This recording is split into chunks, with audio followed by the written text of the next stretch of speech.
After Benny, Thames presents... Yes, it's What's On Next with Jim Davidson. Did you know Bobby Moore's just bought an house in Tottenham so he can get away from football altogether? Sandra Dickinson. If beauty is only skin deep, then Bob Todd must be going round inside out. Bob Todd. We're all full of beans tonight, so don't be surprised if the end of part one is a little early. Pam Ayres. I like Bill Franklin. He's so brown and warm and sweet. Mind you, so's a cup of cocoa. Barry Cryer. Anna Dawson told me she doesn't want to wind up an old maid. I said, bring her in, I'll wind her up. Anna Dawson. Barry Cry's just in a hurry to use what Mother Nature gave him before Father Time takes it away. And Bill Franklin. If you get a bill done by a computer, do what I do. Walk all over it in golf shoes. Drives them mad.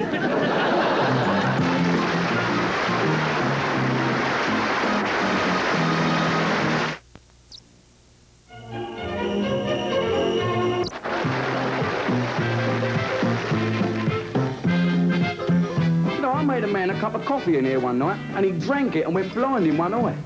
Left the spoon in the cup. Here's your glass, sir. Do you think you could possibly squeeze a large whiskey in there? I should think so, sir. Well, why didn't you fill it with beer?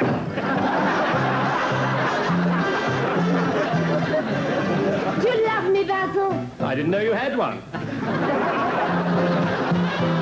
I love you terribly. Never mind, you do your best. I stayed at an hotel in Glasgow last week. Oh, yes? Booked a tartan room. Got both. I like your watch. Yes, it's a Hunter. My grandfather carried it all through the First World War. A German sniper fired at him and it hit the watch. It ricocheted, went up his nose and killed him. Yeah, I fancied Cholton and Millwall on Saturday. For heaven's sake, can't you talk about anything else except football just for once? Yeah, hang on, I'm hoping to have 8 sets of drawers off on Saturday. That's better. You know something I've always wanted to do? What is it? Drink champagne out of your shoe. You are a silly old person. Oh, please, darling, please. Well, all right, then.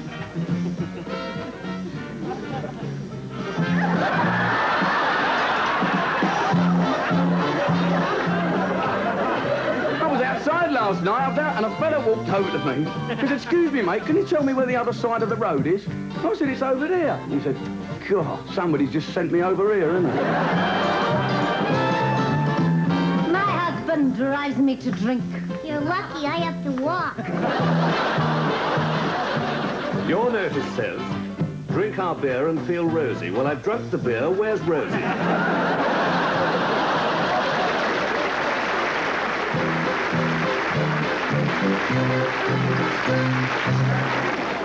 Hello? Hello. I thought I'd tell you a story. Oh, I look forward to that. It's about polar bears, you see.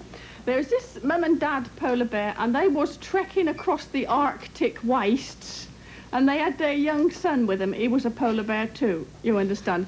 And this little polar bear said, Dad, is there any other sort of bear in us, like a koala bear, for instance?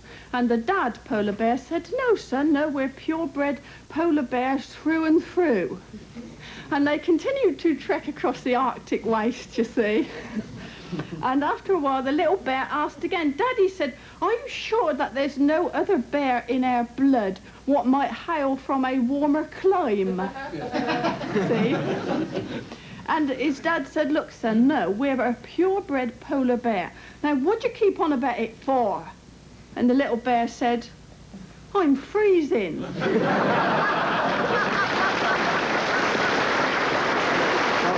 And before we start, listen to this. My wife's run off with a busker nut, so I'm a bit worried about my oldest son, Nigel, because he's walking a bit funny. I've got a boil on the back of my neck the size of a billiard ball. I'm overdrawn at the bank and I can't go to the club because of an embarrassing complaint. Now, what's your problem? Assistant Commissioner here, Grimes. Something rather unpleasant has come up. I'll get forensic to send you a jar or something, sir. No. I mean those dreadful Marylebone murders. Have you got anything to go on? I could borrow a bike from transport, sir. I'll be there in no time. Are you any closer to making an arrest? I'm afraid not, sir. Right, I'll send you a description of the man we're looking for. Excellent, sir. Let's have it. The man we're looking for is 9'10", completely bald, with a 2 feet long flaming red beard and a wooden leg. It's a bit vague, sir. Could fit anyone in the moon. Yes, well, that's your problem. I want you to circulate the description. Righto, sir. I'll give it to Sergeant Tranter. Oh, I don't think I've met him. Oh, he's a good man, sir. He's 9 feet 10, completely bald, with a 2 feet long flaming red beard and a wooden leg. Do you wish to resign? Yeah.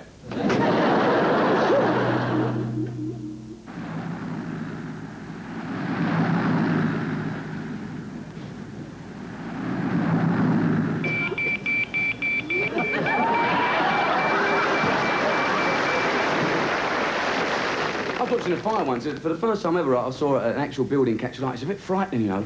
And you don't really realise what firemen go through till you stand there watching them fighting the fire. I saw this fireman. He must have run 50 yards down the road with his hose pipe in his hand, put the ladder up, you see. He jumped up the ladder. What's the money going? What's the money going? It was the old man turn the water around, man. There is flames shooting around all over the place here. Man, that's too much. Turn the water down. Another fire engine pulled up went the ladder up, got a fella. Come on, turn the water on, Fred. Turn, and the two of them. I said, hey, man, how are you getting on there? He said, I'm all right, mate. You? He said, oh, yes, I'm... I said, man, I ain't putting all the flames out. He said, where'd you come from, mate? He said, well, I come from the West Indies. He said, blimey, you was quick. We've just got here from Streatham.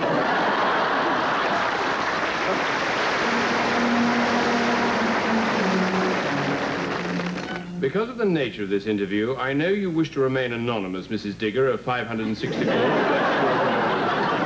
Rochdale. Yes, I do wish to remain anonymous. And I respect that wish, Mrs. Digger. Thank you. Now, I understand at the time you were in a supermarket. I was. Do go on. I don't know what came over me. I still don't understand why I did it. Try.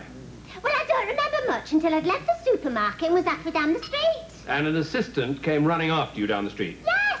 He stopped me in the street and placed his hand on me pineapple chunks. Is it not true that he'd observed you putting something inside your coat and made you open your coat? I was so ashamed. I realize this must be very distressing for you, but what did you have inside your coat? The manager. And the little red-headed fellow from the bacon counter. A foolish thing to do. But there's nothing much on telly at weekends, and I get so bored. A lame excuse for what you did. I realise that. Now it's been such a help to talk about it. Let's hope it doesn't happen again. Never. And if we've been some help to you, then I'm... Just a minute. Open your coat. I haven't been near a supermarket. I came on the bus. Open your coat now. I came on the bus! I must insist that you open your coat. Very well. Come on.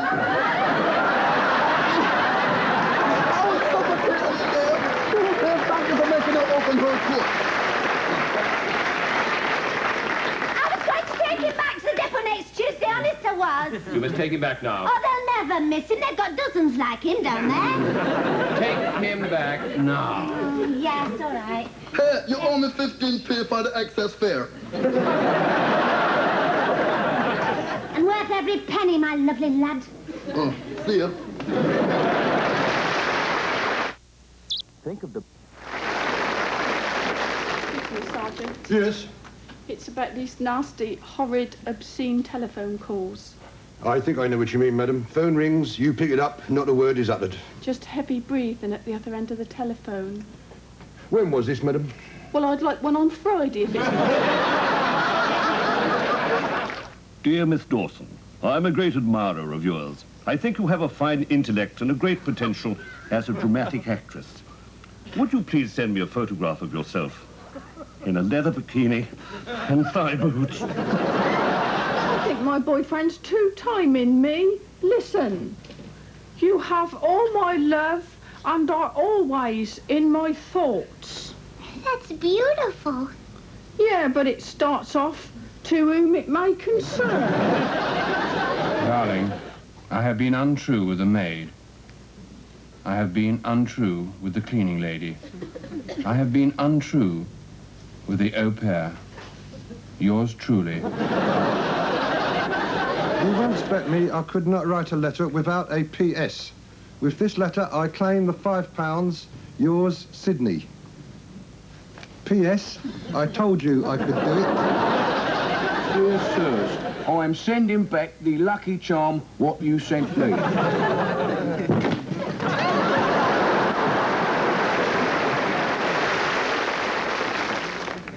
Good morning. Good afternoon, madam. What can I do for you? I'd like a pet for my son. I'm sorry, madam, we don't do part exchange. How about a cat? A cat? Yes, they... Be quiet, Hamish! They come in kit form, madam, you see. You've got all the pieces here, and you just put it all together yourself, you see. It's child's play, madam. I've got one here I've made up myself already. Here it is. I think I may have got the instructions mixed up with my son's aeroplane kit. You get the general idea. I think give it a wee test flight. Meow! I don't think that's quite what I had in mind.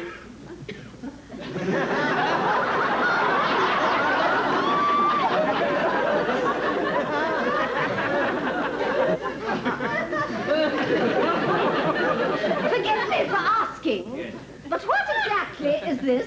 Ah, I knew you'd mention that, madam. This is a piece of millet. Don't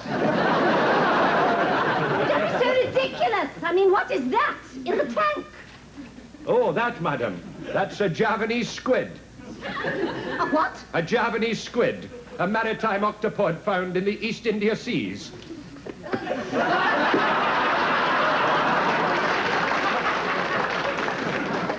I'm still training it, you understand.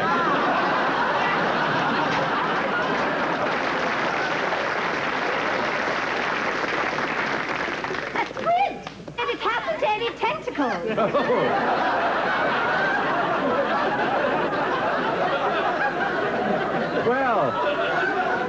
Well, he's been doctored, you understand. He's a magnificent specimen, you must agree. Will you excuse me just a wee moment, madam? It's feeding time, feeding time. Hup! The Javanese hunt them for their tusks, you know. Tusks? Tusks.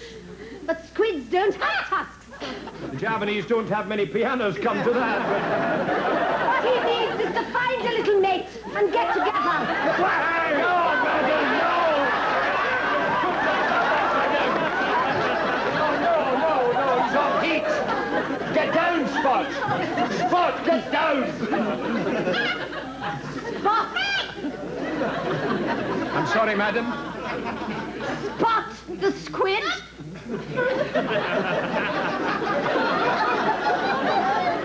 Very well, madam. Oh, there's one. Your turn now. What? Spot the squid. I thought it was a little... Shut up! Spot the squid. I thought it was a little game you wanted to play. Don't be self-absorbed. Oh, very well. Now look, do you mind if I have a closer look at him? Oh, not at all. Not at all. Come on, Spot. Out of the tank. Come on now. Come on, trust. Trust. Here he is, out of the tank. There we are. Now tell me, does he talk? Oh, there. He does, and he's not alone, madam. No, they're very good talkers, you know. Do you talk? Of course I do, you silly cow. Almost human, isn't it? Tell her about your seahorse, Spot. Would you like to hear about my seahorse? What seahorse? A large brandy. Just a little squid joke he threw in there, madam. Goes down well in Java, you know. Now tell me, does he perform? Wow!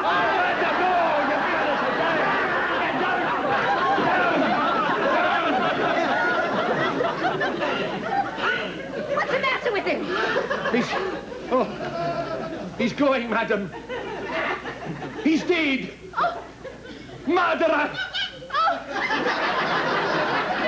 I feel it's all my fault. Here, take some compensation. Thank you, madam. And now, if if you just leave us alone together. Oh, God. Back in the tank, Spot. Here's another one. Back in the tank.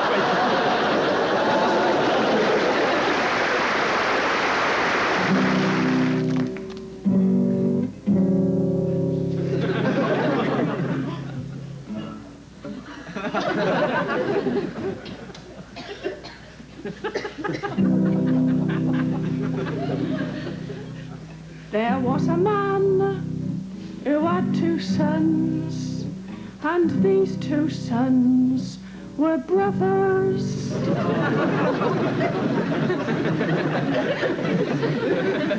The name of one was Henry John.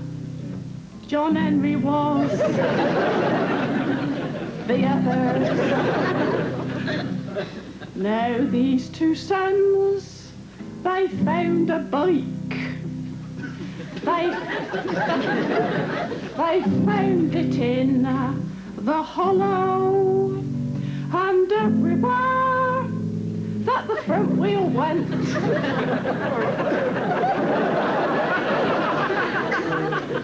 the back was sure to follow. Thank you very much.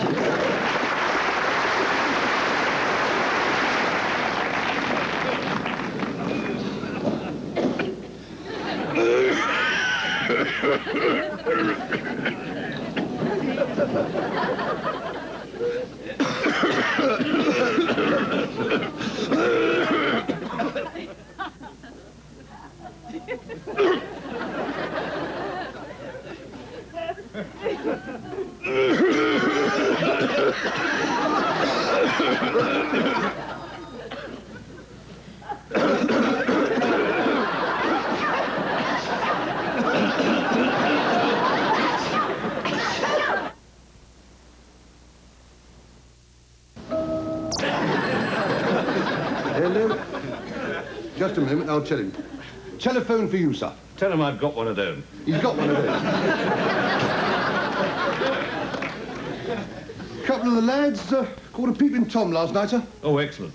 Let him go. Why? He convinced them he was a window cleaner on nights. I've just been attacked by a man in the park. May I have a description, madam? Well, it was about a mile long, half a mile wide, with a bandstand. Don't you worry, madam. We'll have that Park arrested and brought in for questioning. Thank you. Thank you. If anybody wants me, Sergeant, I shall be in court all afternoon. Anything special, sir? Well, we're after that chap who's been stealing women's underclothes off clotheslines. Oh, I see, sir. We'll get him, don't worry. I'm sure you will, sir.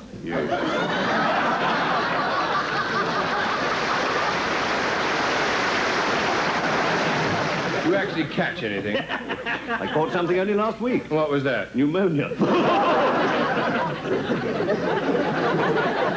No, actually, I did see an old fat trout out by train. I wonder where my wife had got to. But all I catch is sticklebacks. Do you know I keep my tiddlers in a jam jar? My next line has been cut. Oh, I'm sorry, though. You haven't caught any fish that could be eaten. Have you never heard of stickleback pie? What about stickleback fingers and chips? My favourite is stickleback kebab. You take 2 handfuls of sticklebacks, bung them in some boiling hot fat, and then stick them on red-hot skewers. I don't much fancy that. Oh, the sticklebacks don't go bundle on it either. Well, I tell you what, let me show you one of our favourite strokes. Right? Now, you just cop a load of this. Well, I suppose I can always go back on the buses, although there doesn't seem to be much use for linkmen on London transport these days. Hold on, I've got it all under control. What have you got? I've got it. What have you got? Oh, dear. We anglers call it fly fishing.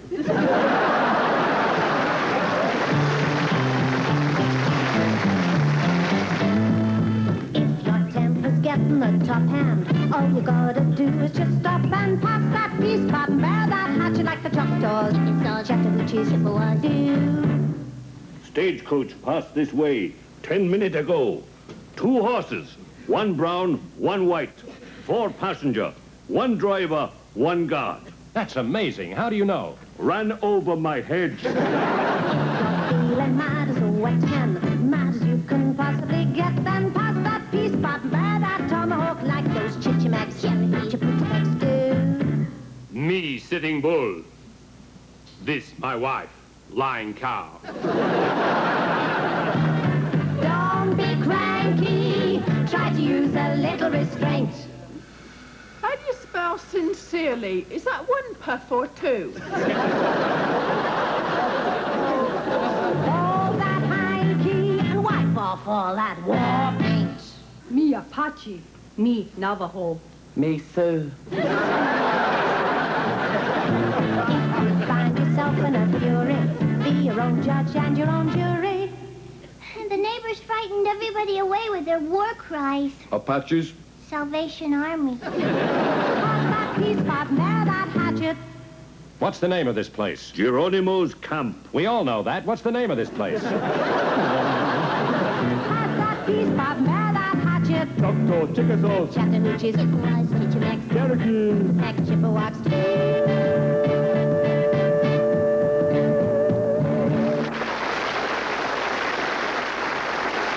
Well, that's all for this week. And remember, having your TV on too loud can annoy the neighbors. Another marvellous way is to throw your rubbish over the fence. I thought of something. Oh, dear. Thug in Doog is good night backwards. Thug and Doog, you two. There was something quite magical about the show tonight. What? Me.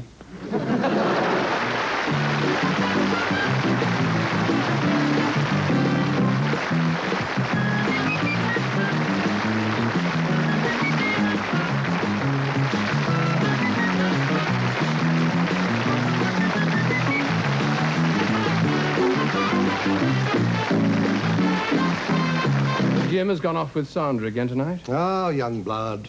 Ah, well, we older men, we have our compensations. Yes. We're maturer. We're calmer. Where... Oh.